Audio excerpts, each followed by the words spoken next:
Hello guys, welcome back to the channel of Simran Nair. So आज हम इस टॉपिक के अंदर, इस वीडियो के अंदर राइट टू प्रॉपर्टी जो है हम लोग डिस्कस करेंगे। आप इस टॉपिक को पॉलिटी के साथ और प्लस आपका जीएस पेपर 2 में जो लैंड रिफॉर्म्स है उसके साथ भी डील कर सकते हैं। एक्चुअली राइट टू प्रॉपर्टी में थोड़ी सी कन्फ्यूजन्स ऐसे होती हैं कि हमें जो है कुछ कुछ सेगमेंट्स में चीज़ें मिलती हैं। There is not complete thread जो कि आपका, मुझे लगता है, मिसिंग होता है आपका जब भी हम लोग राइट टू प्रॉपर्टी पढ़ते हैं। तो गाइज, हमारा राइट टू प्रॉपर्टी में है क्या, दो हमारे आर्टिकल, जैसे आप लोगों को पता है अगर आप फंडामेंटल राइट्स अच्छे से पढ़ रहे हो। तो हमारा जो आर्टिकल 19 है और 31 है, that deals with your right to property, जो करते थे पहले। Now it has been repealed, but ये 19 जो था that was related to your right to hold, right to acquire, right to disposal of your property, dispose of कर सकते हो बेसिकली प्रॉपर्टी। और आर्टिकल नंबर 31 जो है, no one should be deprived of their property except by the authority of law.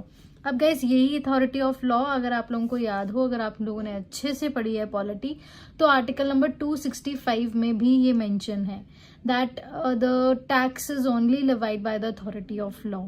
अगर आप, मतलब कि टैक्स जो है आपकी कोई भी प्राइवेट बॉडी भी लगा सकती है, आपकी कोई गवर्नमेंट बॉडी भी लगा सकती है, बस उसको अथॉरिटी मिलनी चाहिए आपकी लॉ की, या फिर आपके जैसे कि टोल टैक्सेस वगैरह है। तो that is same with your आपकी जो प्रॉपर्टी है, आपकी प्राइवेट जो है, आपकी फर्म्स भी आपकी एक्वायर कर सकती हैं, but there should be authority of the law in that. अब क्या होता है गाइज, नेक्स्ट पॉइंट, कि जो हमारे स्टेट है that is empowered to acquire and requisite the property of a person only in 2 condition.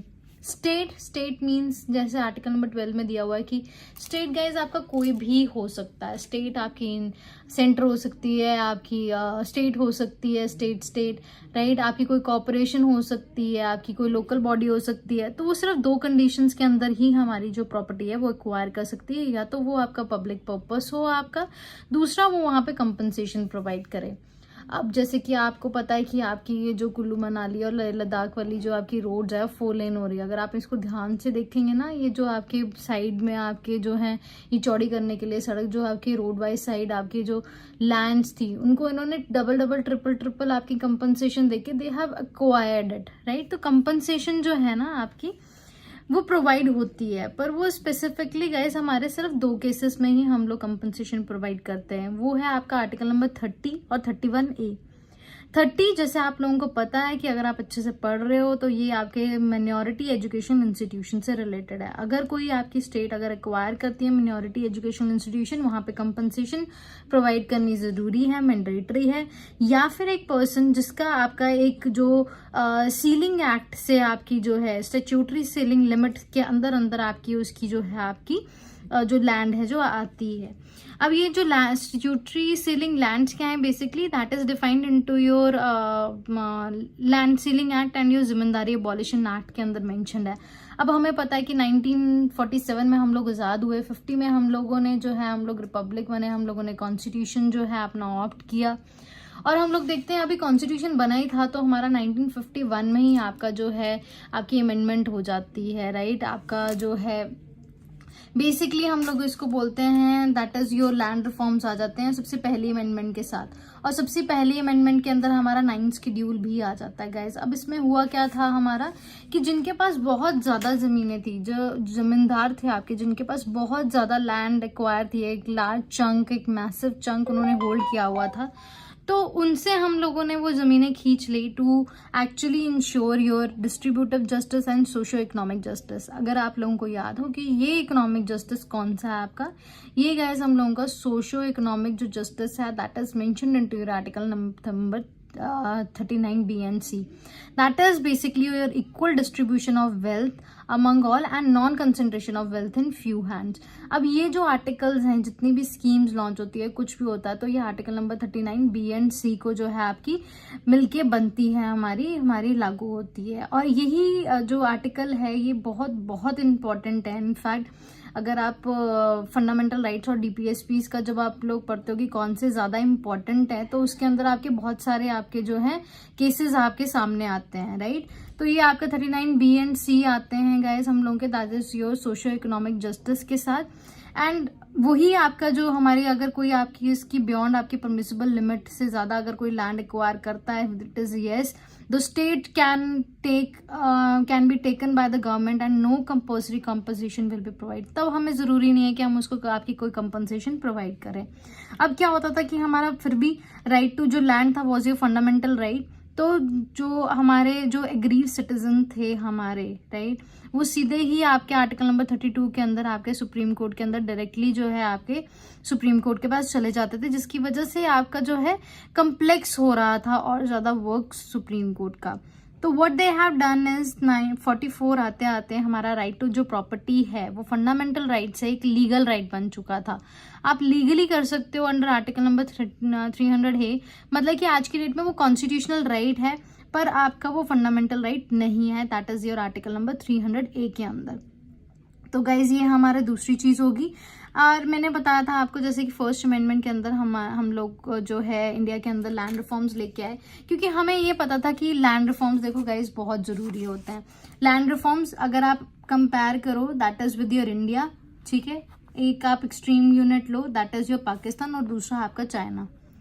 ये अगर आप लैंड रिफॉर्म्स की अगर केस स्टडीज डिस्कस करोगे तो यहाँ पे लैंड रिफॉर्म्स कैसे हैं, यहाँ पे कोई आपका जो आपको राइट्स हैं वो बहुत ज़्यादा आप इजीली नहीं ले सकते हैं। हमारे यहाँ पे आप कंपनसेशन प्रोवाइड करके और आपकी स्टैट्यूटरी सीलिंग लिमिट दी हुई है।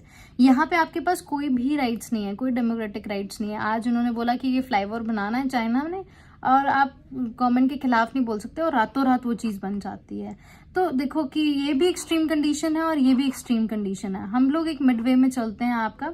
और जो पाकिस्तान में है डेवलपमेंट ना आने का रीजन एक बहुत बड़ा जो है आपका लैंड रिफॉर्म्स को भी लिया जाता है गाइज। एंड चाइना में बहुत ज़्यादा डेवलपमेंट का रीजन आपका एक लैंड रिफॉर्म्स मानते हैं क्योंकि इतने बड़े बड़े इंफ्रास्ट्रक्चर है एंड सो ऑन, राइट। तो इसी वजह से हम लोगों ने शेड्यूल 9 का एक, जिसको हम लोग बोलते थे ऐसा ब्लैक बॉक्स जिसके अंदर केसेस डाली जा रहे थे और वो डब्बा हम लोग कभी भी आपका जो है खोल नहीं सकते थे। उसके अंदर जो आपके केसेस चले गए उसके बाद जो है आपका वो कभी भी जुडिशियल रिव्यू के पेरिफेरी में नहीं आएगा। तो ऐसी कुछ कंडीशंस आई, बट ये तो अब देखो कि हमारा एक्चुअली में बेसिक स्ट्रक्चर हर्ट होता था इससे कि जुडिशियल रिव्यू ना होना। तो हम लोगों ने इसको बोला कि हम जो जुडिशियल रिव्यू है उसको वापस लेके आएंगे। एनी हाउ इसके अंदर हमारे जो 3 हमारे बाद में आपके जो आर्टिकल्स ऐड हुए वो थे 31A, B एंड C। अब जिसके अंदर कैपिटल A लग रहा है गाइज, तो वो आपका, अगर आप मेरी पॉलिटी सीरीज देखते हो तो मैं हमेशा बताती हूँ कि कैपिटल A दैट मीन्स कि वो नया अमेंडमेंट के थ्रू आई है। जैसे कि आपका 21 is your right to life, but 21A is your right to education। जो कैपिटल A होगा हम लोगों का that always deal with your some amendment और जिसके कारण वो कॉन्स्टिट्यूशन में बाद में ऐड हुई है। तो यहाँ पे आर्टिकल नंबर 31A के अंदर ये बोला गया जो लॉज हैं they can not be challenge into the court, the laws can not be challenge into the court, it can be only done with the interest of your public interest. यहाँ पे भी हमने public interest पढ़ा और यहाँ पे भी हमने पब्लिक पर्पस पढ़ा था। तो यहाँ पे इन्होंने condition they the 31 clause 1 sub clause A के अंदर, that is your acquisition of your estate. कभी हम लोग कोई स्टेट को एक्वायर कर रहे हैं, taking over the management of the property, किसी प्रॉपर्टी को वो मैनेज कर रहे हैं, कोई आपका मोनूमेंट हो सकती है कुछ भी।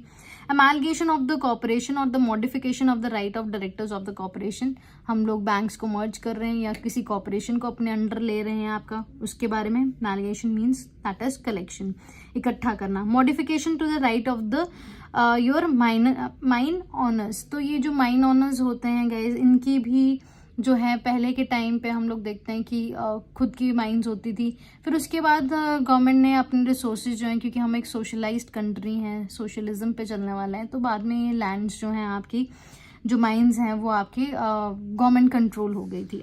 और exception is your north east.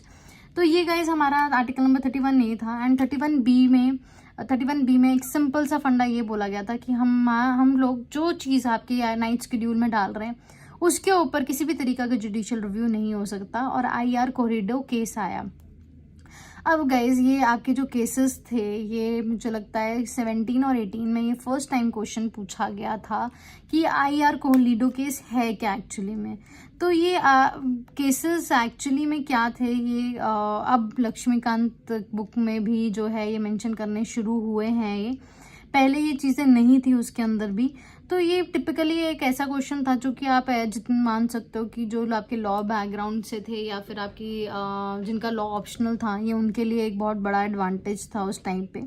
Basically ये जो आपका केस था IR कोलिडो केस 1973 के अंदर 24 मार्च के अंदर, ये जो केस था हमारा, ये इसके अंदर ये बोला गया था, कहता है कि judicial review should be given back because it is a basic structure of the constitution. अगर आप लोग basic structure of the constitution का चैप्टर निकालोगे लक्ष्मीकांत में, अब वहाँ पे सारे केसेस मेंशन्ड हैं आपके, जो कि आपके इंपॉर्टेंट केसेस के आप क्रक्स याद रख सकते हो।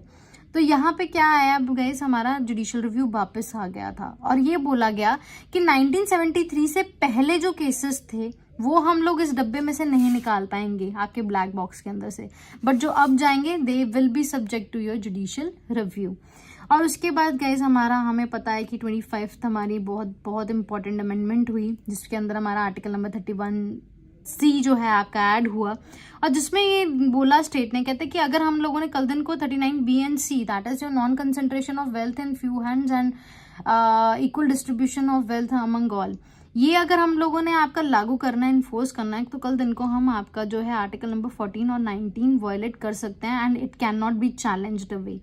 सो हमारा फिर से ये बात हुई कि फिर से ये जो आपका 25th अमेंडमेंट है उसको नलिफाई किया गया, और ये केस स्टडी, ये LBM जो है मेरा the conflict between your fundamental rights and DPSPs में ये सारा एक्सप्लेन्ड है। जो 25 अमेंडमेंट का जो है आपका किस्सा जो है वहाँ पे पूरा एक्सप्लेन है, you can refer the same. तो वहाँ पे हमारा जो ये जुडिशियल रिव्यू है फिर से वापस आया और ये आर्टिकल जो है आपका वो नलिफाई कर दिया गया और उसको बंद कर दिया गया। So guys this is the all for your right to property. I hope आप लोगों को ये टॉपिक क्लियर हुआ होगा। If you want to purchase the learn by maps series guys, you can visit to the simranayas.com, our website that is mentioned into your description box. Thank you so much for loving your Learn by Maps. We have launched 3.0 guys, and even we have a selection for this year, that is your 2021 Umesh Goel IR 388. We heartily congratulate him for his grand success. Thank you guys. I hope I will be announcing your name soon with us. Thank you. God bless you.